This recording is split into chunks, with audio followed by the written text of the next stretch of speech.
Tyler, what's your last name? Hudson, like the river, Hedson. Thank you. Yeah. And basically, you're a real estate attorney. Yeah, I'm a real estate lawyer. So if you're buying, selling, leasing, financing commercial real estate, that's what I help clients do, is get those types of deals done. And president of All for Transportation? That's right, yep, All Okay. for Transportation. And All for Transportation, just kind of clarify for me, you guys are still a group, you're still up and running, but Yeah. kind of, because you haven't had like news conferences or big initiatives lately, right? Sure, So- yeah. So our primary goal was to get a dedicated funding source for transportation. Tampa was really so far behind. Hillsborough County was so far behind in spending money on transportation that the biggest thing we thought we needed was that initial investment. And for too long, the county commission and government really hadn't acted, I think, decisively. They hadn't acted in a way that got the problem solved. And so it was a citizens group. I think with transportation, so many people felt powerless for so long. And I think the goal of our campaign was to show that citizens aren't powerless. The government actually belongs to the citizens, and really the most powerful title I think you can have in Hillsborough County is as a citizen, and I think our campaign proved that. Awesome. Okay.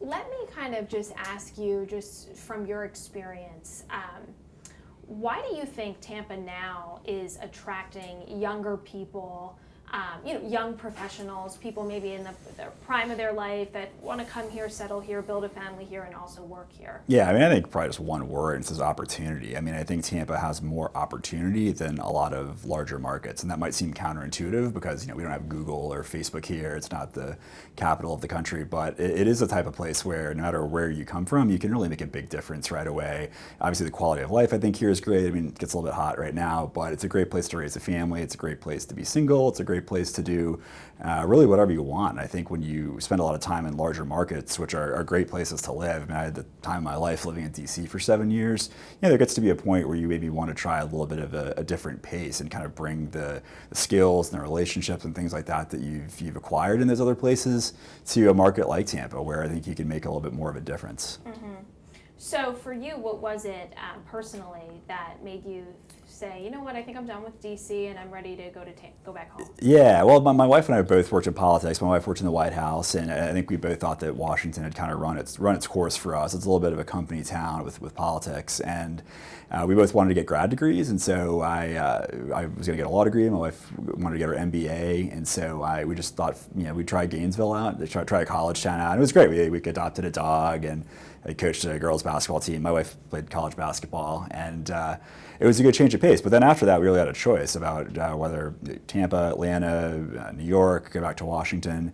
And we really thought, let's try Tampa. But Grace was like, we'll give it 3 years. Like, let's see how it is. Because you were skeptical. I was, yeah. I'm sure, because it's a place where I had grown up and intentionally left. I don't think I ever said like I'm never coming back, or maybe as a teenager, but I did think, I'm gonna build my life somewhere else.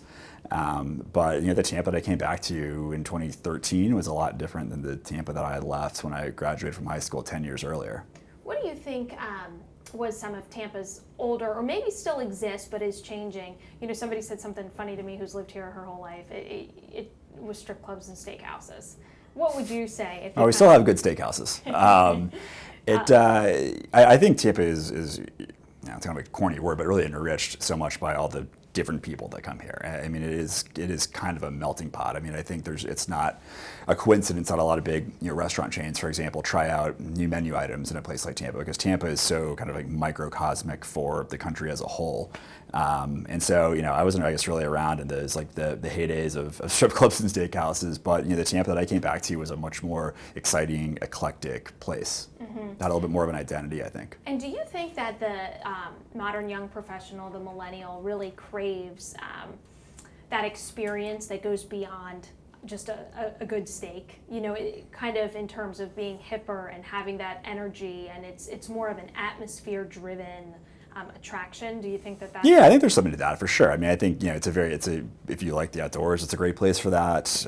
But I think I'm not like the spokesperson for the millennial generation. I'm kind of on the older end of being a millennial. Yeah, right. I'm 85, but I think that at least speaking for me and a lot of my friends and Grace, my wife, that I think we want to be in a community where you can make a difference in things that you care about. And then if you don't want to do anything, that's okay too. But that you can, if there are things that you care about. I mean, for example, I developed some kind of passion for transportation, and I live in Tampa Heights, and my wife and I are active in trying to make Tampa Heights a better place.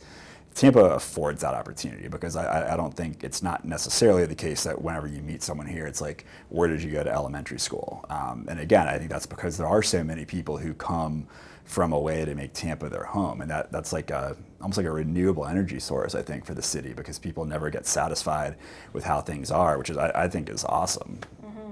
There's always a hunger to do better or to enhance. For sure, yeah. I mean, I think Tampa's had for so long, certainly in my lifetime, and even till today, slightly like a little bit of this like inferiority complex. Like, well, woe is us. We're not Charlotte or we're not Atlanta, but that's okay. I mean, I'd rather be the best Tampa than like the second best Charlotte. And I think the mindset here is changing. That people are realizing, well, actually, this is a pretty great place. We can make it better. We're always going to need to make it better, but we don't need to try to be any other city. Like things are going pretty well here as they are. So as the population grows, specifically a young professional population, what demands does that put on developers and real estate investors and just anyone who's creative or who's an entrepreneur? What demands? Well, I think there's a lot of trends that are certainly that Tampa has been buffeted by that exist in other places. I mean, I think some people our age don't always want to live farther and farther out. I mean, to your point about experiences, I think people don't like the experience of being in a car a lot. So I think you see a lot more folks moving into these infill neighborhoods like a Tampa Heights or Ybor City. But that does create its own challenges too with gentrification. People move to those neighborhoods not just because they're always good deals, but because they want to be a part of an old community. I think we need to be careful about making sure that those communities don't get erased just because a bunch of people flip houses there. I think the real estate front, people definitely don't always need giant houses. I think houses from a square footage basis are certainly the peak they've probably ever been. Mm-hmm. I think you'll probably see a little bit of a decline from that. But I think one of the biggest challenges I think Tampa has, and it touches real estate, it touches transportation, is affordability. I mean, Tampa has its reputation as being an affordable place, and relative to like New York or DC, that's true. But we do spend a lot of money here on average on housing and transportation costs combined. And the former is because there's sometimes a lack of supply of adequate attainable housing. But in transportation, that's really been our Achilles heel for a long time, and something that I think finally Hillsborough County started to address in November. Mm-hmm. So do you think that, being that you kind of volunteered to see this transportation overhaul and kind of spearhead that, do you think there is room for Tampa to grow in terms of transportation? It's not too late? No. Yeah, I don't think it's too late, but I think there are going to be growing pains. I mean, these scooters are a great example of that. I mean, I don't think scooters are the be-all, end-all as a transportation solution. But that, people add bike lanes. There's now buses that go down Tampa and Florida, which, if you're trying to turn right into buses in front of you, you can get frustrated. Those are the growing pains of becoming a big city, and that's the thing I've noticed. I think the most probably since coming back, and really recently. I mean, I feel like that's in the last couple of years I've noticed that I think Tampa is having growing pains of what it's like to be in a larger city. That means that we do need to spend more on things like public transit. We need to have more walkable communities, but the transition to that is tough, but I think it's going to be worthwhile. And we don't have any other choice. I mean, we can't just keep building out to the fringes of Pasco, Polk, all these counties. We're going to have to grow a little bit internally, especially in the city. And like you said, and so many people that are kind of in the prime of their careers don't want that long commute. They want to live right in the middle of it if they can. Yeah, absolutely. I mean, for my wife and I, that was our number 1, 2, 3, and 4 consideration was being close. And we're fortunate now. I'm fortunate to live so close to my house. I can see my 2 little redhead kids more often than if we had chose to move further out. But again, going back to the affordability thing, we got to make sure that that's an option for a lot of people and not just not just real estate lawyers. Sure. What else am I kind of forgetting, or what else do you want to touch on in terms of Tampa's growth? You talk more about transportation. I'm just trying to think about like what. I mean, because transportation like does why affect I thought a it, lot of people. Yeah, what affects it? It's like the core. Everyone's like, So we need more let's see if affordable you can housing. Talk a little Yeah. bit about this in terms of like. So I think when I think of the retirees that are down here, or older folks, let's say, and I'm going to call older folks like 55 and older, and then the retirees. I don't think they want to do public transportation. Like I think about my parents, like they like their car, and if you move down here to retire in Florida, you like your car. But our generation is so different. My brother lives outside of New York City, doesn't have a car. Yeah. His girlfriend doesn't even have a license anymore. Yeah. So it's just totally different. Sure. So can you talk a little bit about how there's that maybe bit of a growing pain too, because we're not just for retirees, we've got to now cater to what we really want. Yeah, no, there's no question about it. And with transportation, as important as it is to invest in public transportation, as important as the passage of all for transportation was, there's no question that a lot of people still want to get around by car, and that's fine. I think the thing with transportation is that was the only option for too long, and if people want to keep with that option, that's great. But we need to give options for people who don't want to do that. And as people age, I mean, as boomers age, that's going to be a significant contingent of folks who, at some point in their life, due to the miracles of modern medicine, they're going to live longer, but there might be a point where they don't want to drive, and so they're going to have a longer period of their life, hopefully, where they're alive and thriving, but they don't want to drive. They don't want to perhaps own the cost of a car can be prohibitive.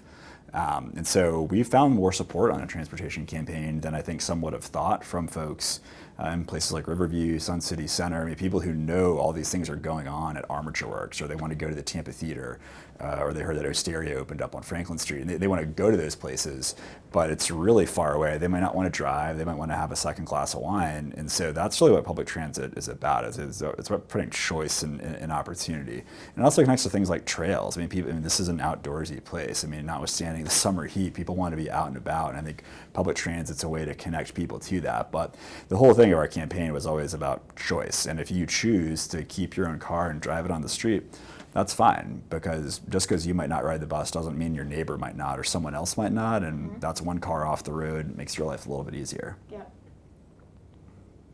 I think that's great as far as transportation. Can you think of anything else? Not much. Angela?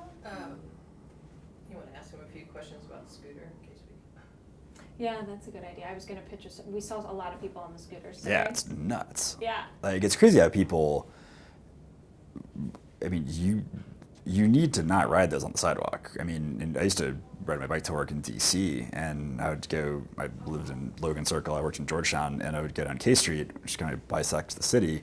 And if you ride on the sidewalk, I mean, you are shamed. And so that's one thing that we're going to have to just figure out. That's like a great example of, I think, a growing pain of people. Like, what's the deal with these scooters in and out of traffic? But because right now, almost everyone I saw was on the sidewalk. Yeah, which I think they are supposed to be. There was some state law that was passed that and I'm a lawyer, but I'm not very familiar with this law, that I think is going to give cities the option to make everyone stay off the sidewalk. And so the city Tampa will have to figure out what it wants to do. But yeah, I think, bike lanes are a good place for them. I get keeping them off the Riverwalk and Bayshore, but I rode one. They're pretty fast. Because they're motorized. Yeah, they're quick. Yeah, you should go ride one. They're speedy for sure. And if you don't really know how to stop, I mean, having them in like the bar districts is like, I mean, that seems like kind of a recipe for disaster. But it seems to have worked well in other places. But a lot of it's like you can't regulate everything, and people complain about them leaving them all over the place. Like, you can pass a law to do that, but that's like, I think, fundamental human decency. Just don't leave them in the middle of a sidewalk. And that's like a great, I think Sue Carlton with the Tampa Bay Times had a great column about that. Like, can we have nice things? I think for a while, like, we think Tampa, we can't have nice things, but like when all for transportation passed and other like great things happen here, WeWork opening up, it's like, yeah, hell yeah, we can have nice things. Like, scooters are like the newest test. Yeah. I think for us, whether we can have nice things. I think they only start. How long have they been in commission. It was Memorial Day weekend, so we were out of town, and I remember seeing like on Instagram or something. Yeah, so you're right, because I was in. You're right. That's when I saw Candace's story. So it's been like maybe 3 weeks or something. Yeah, it's early. But were you surprised how many people are scooting around? No, they look super fun. I mean, they're in colors that like my 3-year-old son would want to get attached. I mean, they're marketed towards anyone, I think, but it's going to be an adjustment and getting used to them. But I do think for people talk in transportation circles about this like first mile, last mile problem. You might have a bus stop, but it might be a mile from your house. How do you get there if you don't have a car? Do you Uber? Like, how do you do it? And it's not for every population, the scooters, because you definitely want to have your wits about you. But I think it is an interesting solution. For example, if you're a UT student who lives downtown and you have to go to campus, but maybe sometimes you need to go to Hyde Park, you could probably get around fairly well on a scooter. And you add that, what HART is going to be able to do with an expanded bus network that resembles more of what you have in a real city with AFT's passage, it gets a little bit better. But it's definitely emphasizes the need for like paving our roads, because those scooters are super rough on potholes. I can tell you from personal experience, you want to avoid this. Yeah. I'm actually looking at someone scooting down there right now. Not allowed on the Riverwalk, which Not? no, which I kind of get. I mean, the Riverwalk is so protected. I mean, I've always thought it's kind of odd you don't have like street musicians there. Like that's one thing Tampa lacks, is like a good street musician scene. Like there's no buskers here. Like in DC, they'd be all over the place. Or in New York, like the subway, right? Every subway station's got one. But they're not allowed on the Riverwalk. I think they want to keep the Riverwalk like super pure. Yeah. Thank you. Like I said, I might do No problem. on that. On the scooters. You definitely do one on the scooters. But as far as boomerangers, and maybe not your personal, but I think my last question would just be, when you think about the Tampa that you left in, you said 08, I think? 03. 03. Yeah. And then, coming back in 2013. Yeah, 10 years away. What would you say is like the biggest change from when you left and when you came back? And I know that you matured and you were a different person when you left. But just... I think Tampa believes in itself more, honestly. I think, and I don't know if it's the experience of coming out of the recession. I think I used to work in politics before I became a lawyer, and I used to always say, which I didn't come up with this, but that politics is all about timing, and that's so true. And I think that having a mayor like Buckhorn was of really getting us through that period, he was really emblematic of the struggles we went through, but the opportunities on the other side, like once we would get out of it. And so I do think that was such like a forging experience. It's like the strongest steels from the hottest fires. And so I do think that getting, put on our butt by the recession and bouncing back from that, maybe that gave us a sense of belief in ourselves. And I think that's critically important. You gotta believe in yourself as a city. And I think goes a long way. it goes a really long way, right? It goes a really long way. And so I think that's contagious. I think that feeling of sort of civic pride and civic engagement is critical, because and that dovetails with really the All for Transportation campaign, I think, is that we said, well, why accept what's not good? I mean, let's do something about it. Yeah, right. And I think for our generation, impatience is a real thing, and it can be a virtue sometimes. Yeah. My last question for you, and then you can get cutaways, Ange. This kind of dawned on me now that you're my fourth boomerang interview. Do you almost feel like we are in this sweet spot where it's cool and it's hip and it's inviting enough to come back, but there's also this room to capitalize and grow? Yeah, I mean, that's a great question. I mean, you need to grow smart. I mean, I don't think, Nashville is a great city, and it sort of emerged on the map kind of like Austin, but now Nashville, I know some folks who live there, and they're like, there's a lot of bachelorette parties here now, and it can kind of go a wrong way. And so I do. It's a good problem to have, to be worried about too many people coming, about becoming too popular. But the last thing we would want to do is kind of lose the sense of identity we've developed. So we definitely need to make sure we kind of grow smart. But there's no question, I think the runway for the city of Tampa is unlimited. Awesome. Yeah. Thank you. No problem. Get a couple shots of you guys just talking about Cool. the same thing. Yeah, and so I do want to ask you this. So who